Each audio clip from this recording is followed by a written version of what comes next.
Hola, bueno, hoy lo que vamos a ver es el concepto de socialización planteado desde la mirada de Berger y Luhmann y el de psicopolítica, que es un concepto que plantea Byung-Chul Han. Y en función de esto, la idea es poder justamente pensar cómo son los procesos de socialización en la era digital, ¿sí? Desde la mirada clásica y desde una elaboración en relación a las nuevas tecnologías. Han plantea, en principio, lo que él denomina una crisis de la libertad. La crisis de la libertad tiene que ver con que hoy creemos justamente que no estamos sometidos, ¿no? Pensando justamente la libertad como lo diferente y como lo opuesto a la sumisión. Justamente hoy creemos que no somos coaccionados, que no somos sometidos, sino que somos un proyecto libre e individual, eh, y que en función de esto somos un proyecto que se reinventa permanentemente, ¿sí? La coacción, dice Han, no tiene que ver con fuerzas externas que someten, que castigan, que controlan, sino que el individuo es quien se somete a estas coacciones internas que son propias de una lógica que tiene que ver, ahora lo vamos a ir viendo, eh, con el rendimiento y la optimización, ¿sí? Si hacemos un poco de historia, podemos ubicar a Foucault, que planteaba la lógica del disciplinamiento y del biopoder, que son conceptos que están interrelacionados y que justamente lo que explicitan es cómo los estados modernos controlaban a las personas, enfocándose en principio en el cuerpo. Foucault hablaba de el cuerpo dócil, el cuerpo al que había que controlar, al cuerpo individual, ¿sí? En escuelas, en instituciones, en fábricas. Y la biopolítica, y el biopoder como un cuerpo social, ¿no? Eh, Justamente poder hablar del control, ya no sobre el cuerpo, sino sobre aspectos sociales de la vida colectiva. Por ejemplo, con el control de la natalidad, con el control de la salud, de la mortalidad, y de esta manera poder hacer una población justamente más productiva. ¿Qué es lo que plantea Han? Él habla de psicopolítica, ¿sí? Psicopolítica y psicopoder.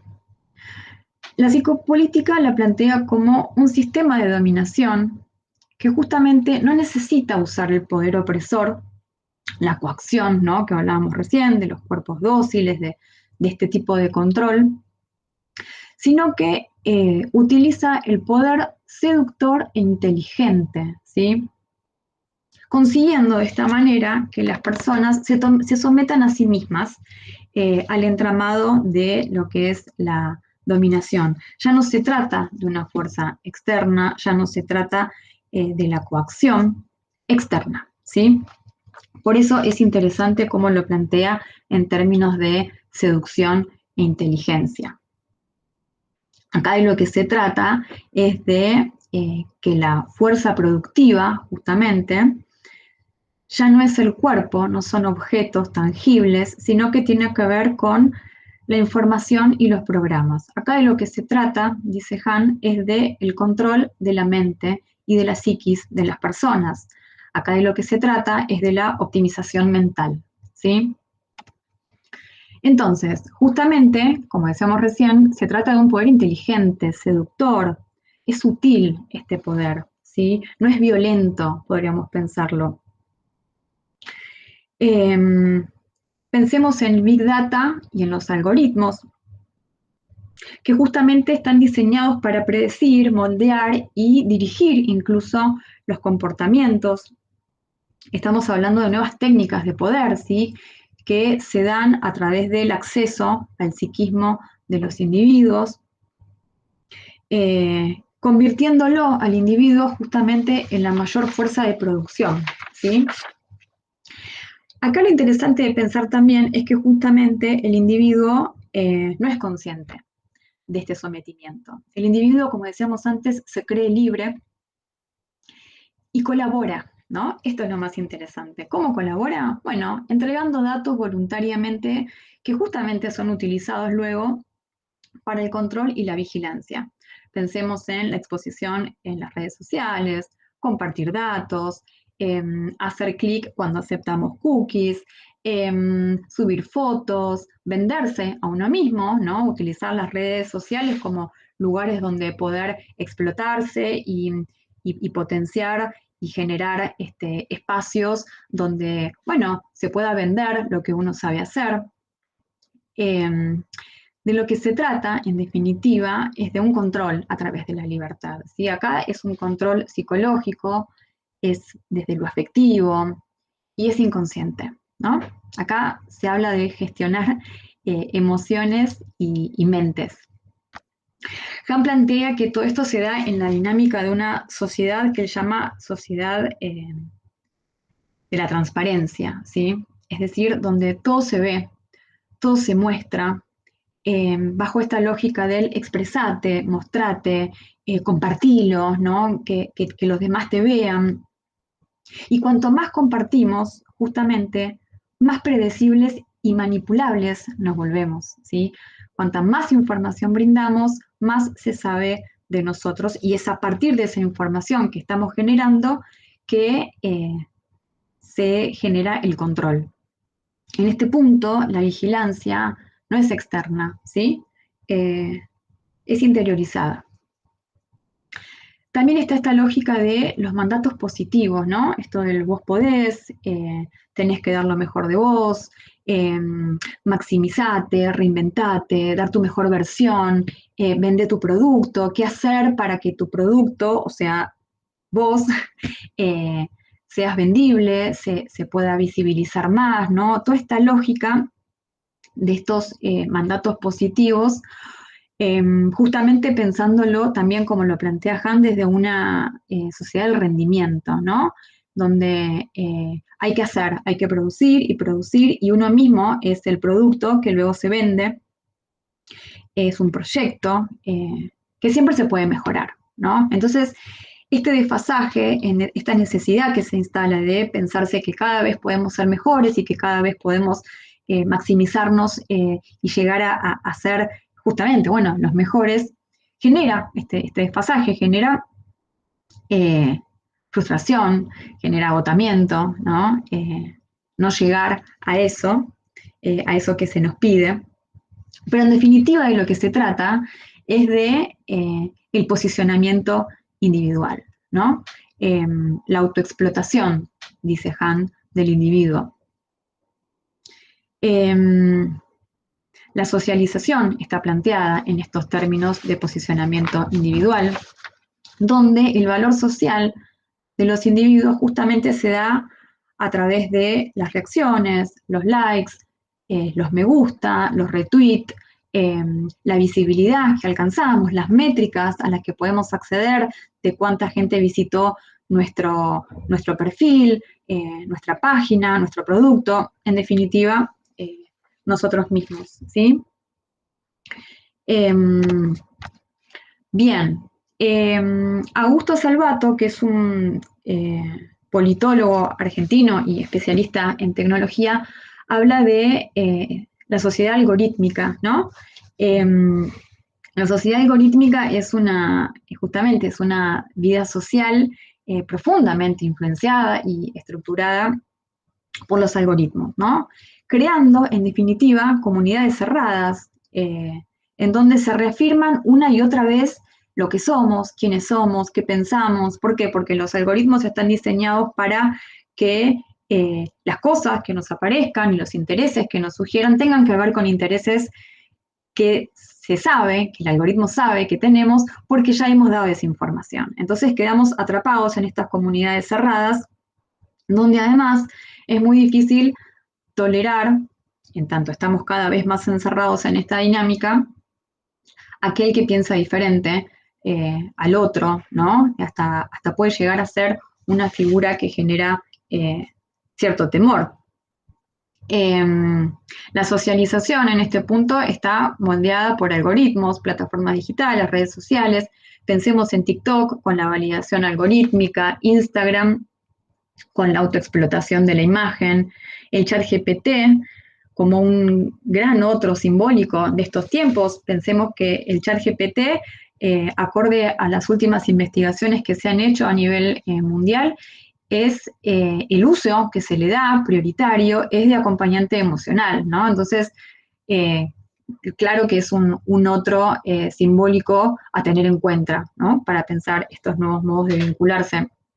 Entonces, como decíamos, bueno, esta socialización ya no solo está mediada por la familia, por la escuela, por el grupo de pares, como lo piensan Berger y Luhmann, sino que además están moldeadas por eh, estos algoritmos, ¿sí? Entonces, como decíamos hace un rato, al modelar nuestras identidades, nuestras emociones y explotarlas, bueno, en algún punto terminan manipulando las decisiones que tomamos y en función de esto el comportamiento que luego tenemos, ¿sí? Es una lógica también de gratificaciones constantes, ¿no? Pero al mismo tiempo todo esto crea vínculos frágiles, ¿no? Pensemos en términos de seguidores, jugadores en red y demás. Bueno, son incontables la cantidad de otros que hay del otro lado, pero no se habla de vínculos reales, ¿no? Son vínculos frágiles que hasta incluso pueden considerarse como fácilmente descartables. Entonces nos encontramos bajo una modalidad de socialización con nuevas normas, ¿no? Con nuevas reglas de juego, que son sutiles, como dijimos al principio, que son invisibles, que no se ven, pero sabemos que están. Entonces, en este punto, lo que plantea Han es justamente repensar el concepto de libertad, ¿no? Si entendemos que la libertad es lo opuesto a la sumisión, bueno, con todo lo que estamos viendo que plantea Han, justamente somos más sumisos que nunca, solo que no lo sabemos, ¿sí? Porque no hay un otro que esté coaccionando explícitamente sobre nosotros.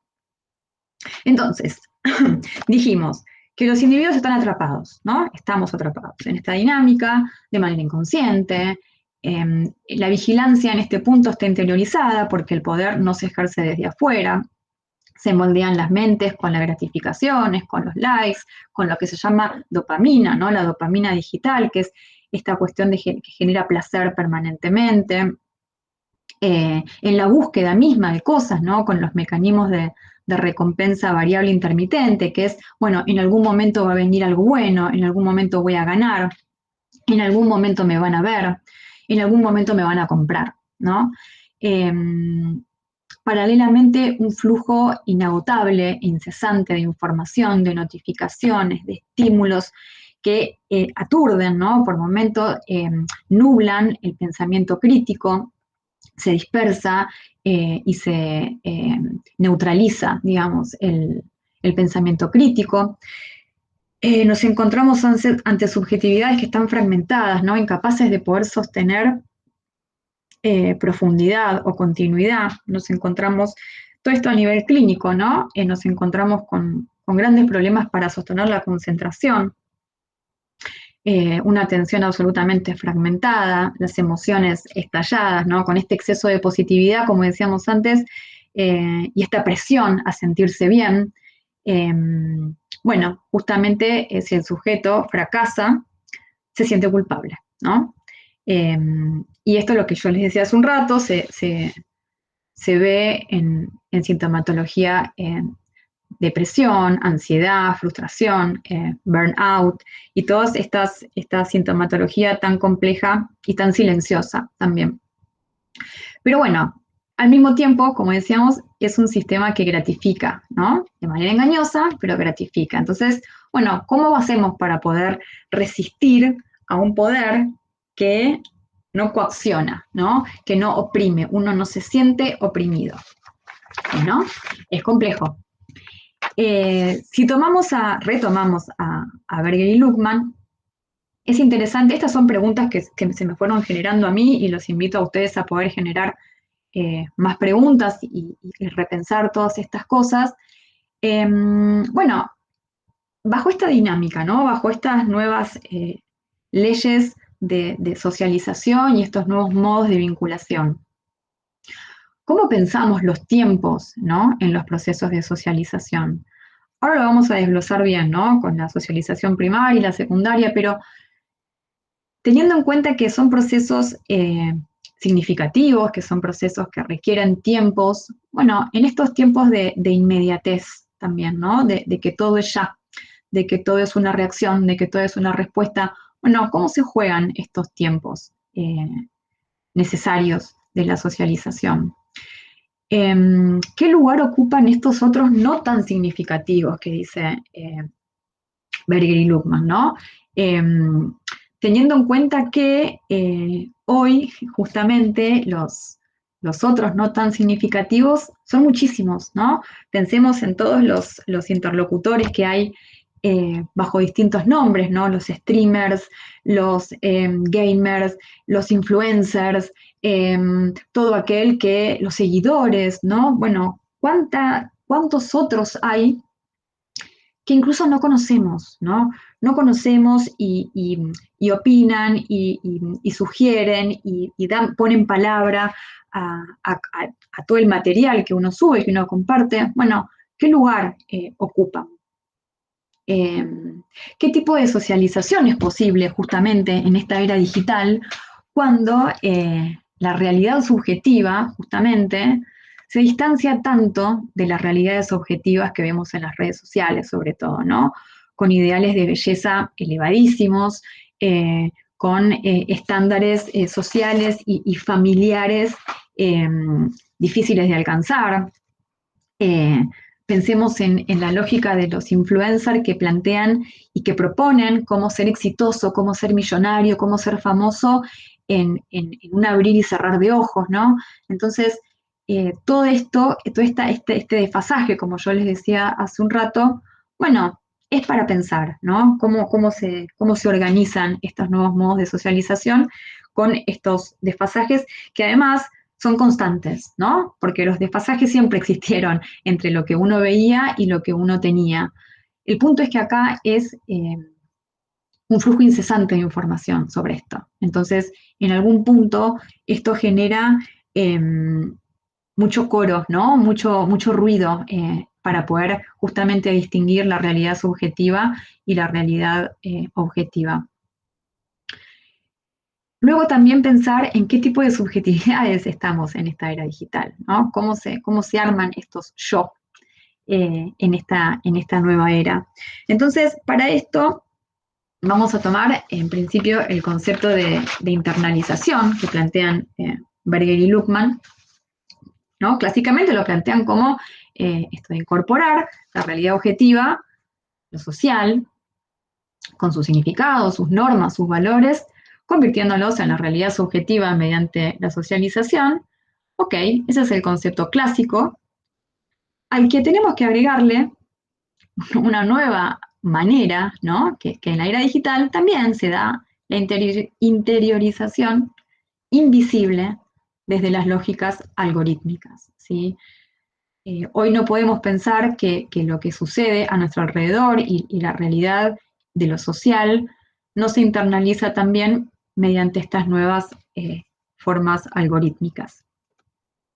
Bien, y acá es donde vamos a hacer un contrapunto, ¿no? Entre lo que es la socialización clásica y la socialización, perdón, en la era digital, con los conceptos básicos que plantean estos autores.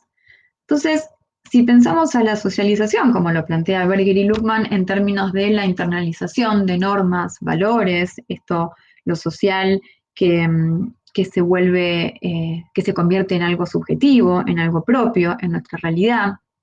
Bien, hoy no podemos dejar de pensar que esa socialización, como decíamos antes, está mediada por los algoritmos, las plataformas, los sistemas digitales, pensemos todo, ¿no? Todo toda la vida hoy es digital.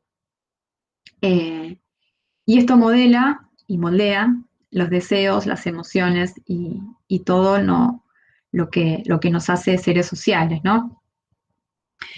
En relación a la socialización primaria, clásicamente sabemos que se refiere a la primera infancia, periodo más que demostrado que es uno de los más importantes, si no el más importante en la constitución de las personas, de los seres humanos. Esta primera infancia que, bueno, sabemos que el núcleo familiar, afectivo, con su fuerte carga emocional, eh, constituye la base identitaria, ¿no? Va a dar las bases, va a sentar las bases de quién soy, de quiénes somos. Bueno, pensemos hoy, bajo esta nueva modalidad, que ya desde la niñez, eh, justamente esta población, los niños, y de muy temprana edad, ¿no? Cada vez más temprana edad, acceden a dispositivos, a plataformas que los introducen, que empiezan a introducir a los algoritmos como estos otros, ¿no? Tempranos. Eh, que también, ¿no? Insisto, es un momento de constitución subjetiva muy importante. Entonces, bueno, ¿qué lugar empiezan a ocupar estos otros modos de, de socialización primaria? En relación a la socialización secundaria, bueno, sabemos que se trata de la escuela, el grupo de pares, las instituciones, ¿no? La adquisición de los roles. Bien, pensemos en esta era eh, a las redes sociales, ¿no? Como los grandes lugares o las nuevas escuelas, entre comillas, de socialización. Eh, donde, bueno, hablamos de roles en comunidades digitales, ¿no?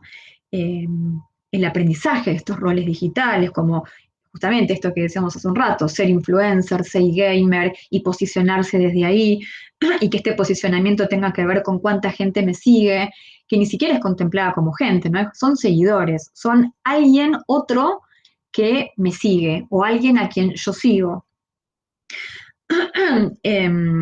Y la validación justamente es esto, es a partir de cuántos seguidores tengo, cuánta gente está alrededor mío, cuánta gente está en esta comunidad, y la validación viene justamente por ese lado. Pensemos entonces que en este momento, pensemos en particular en la adolescencia, ¿no? Donde el acceso a las redes es más fuerte, es más, es más hasta incisivo, ¿no?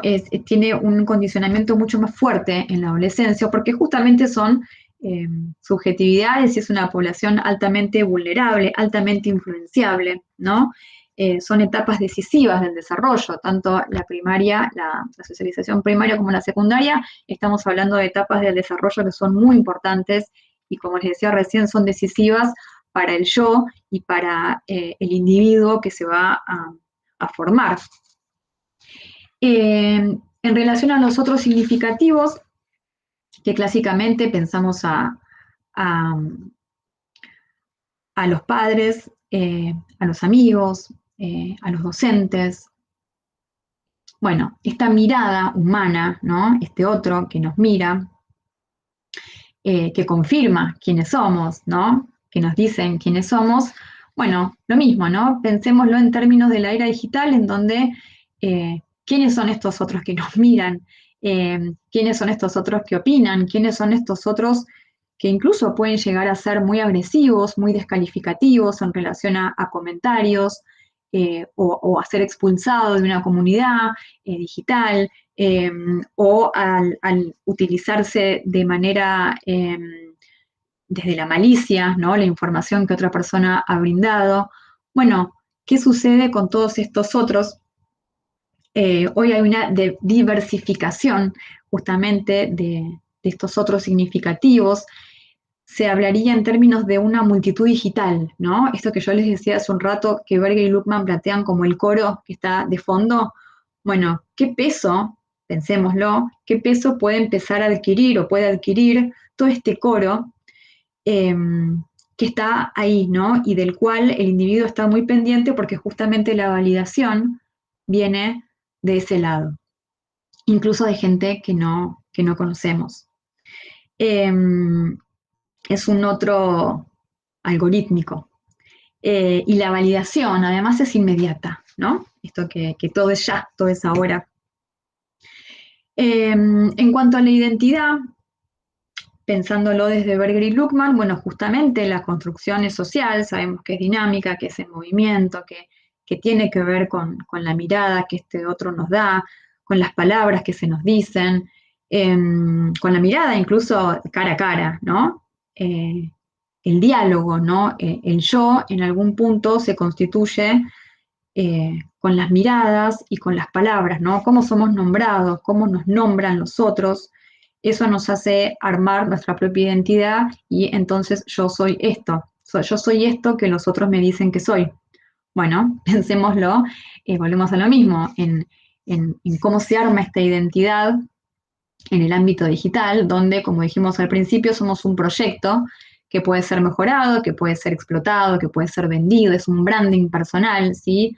Que se gestiona, ¿no? Vuelve a aparecer esta palabra que es más del orden empresarial y no del orden de lo subjetivo, gestionarse en redes, gestionarse por métricas, ¿no?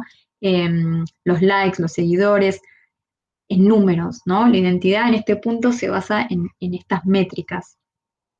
Eh, Pensemos también, como les decía antes, en relación a las poblaciones más vulnerables, en las identidades frágiles, ¿no? En estas identidades que necesitan permanentemente la aprobación del otro, cuando hay una poca tolerancia a la negatividad, cuando hay, bueno, conflictos, silencios, rechazos, bueno, ¿qué sucede acá también, ¿no? Y por último, la subjetividad, que, bueno, sabemos que es un producto, ¿no? de la socialización, que tiene que ver con todo lo que ya venimos diciendo, ¿no? La internalización de la realidad objetiva, de lo social, en diálogo permanente y demás, donde hay un margen de autonomía, porque bien sabemos que la socialización, como dicen estos autores, nunca es total, nunca es definitiva, siempre se está reconstruyendo y generando nuevos espacios y nuevas socializaciones, digamos. Bueno, desde la mirada de Hahn, de la psicopolítica, estas subjetividades quedan atrapadas en esta lógica de la transparencia y del rendimiento, donde tanto el Big Data como los algoritmos justamente explotan las emociones y nuestras decisiones. Y pensemos en términos de que en algún punto entran en el inconsciente, como que penetran en el inconsciente digital, ¿no? El inconsciente digital en términos de pensar que todas las huellas que el individuo va dejando en el comportamiento, ¿no? En entrar a determinadas páginas, en tener determinados perfiles, en darle like a determinadas publicaciones, todas estas huellas que vamos dejando, es información que va quedando y como decíamos al principio, es utilizada luego para el control. En algún punto, todo este camino que hacemos inconscientemente, sin saber que estamos dando tanta información, en algún punto revelan deseos y emociones, eh, antes de formularlas ya aparecen en nuestro mundo digital. Es decir, que la autonomía en este punto se reduce porque los algoritmos, con toda la información que tienen de nosotros mismos, se anticipan, ¿no? Y condicionan nuestras decisiones. ¿Cuántas veces vemos información que no sabemos bien de dónde viene? Quizás en algún momento entramos en alguna página o en algún perfil y ya empieza todo este bombardeo de información y empieza a aparecer algo que empezamos a desear, pero sin saber que lo estábamos deseando. Entonces se juega toda una lógica, como decíamos al principio, tan silenciosa de dominio y de explotación, ¿sí? Esto es interesante de pensar. Bien, y por último, los invito a reflexionar en este punto de que, bueno, hoy la socialización no ocurre solo entre personas, ¿no? En relación a todo lo que venimos viendo, también la socialización se da con los algoritmos que definen qué vemos, qué pensamos, qué sentimos, qué hacemos, ¿no? Entonces, acá la pregunta es, ¿seguimos siendo nosotros los individuos quienes socializamos? ¿O ya son las plataformas las que socializan por nosotros, ¿no? Bueno, esto es para seguir pensando. Así que espero que les haya servido y bueno, nos vemos la próxima.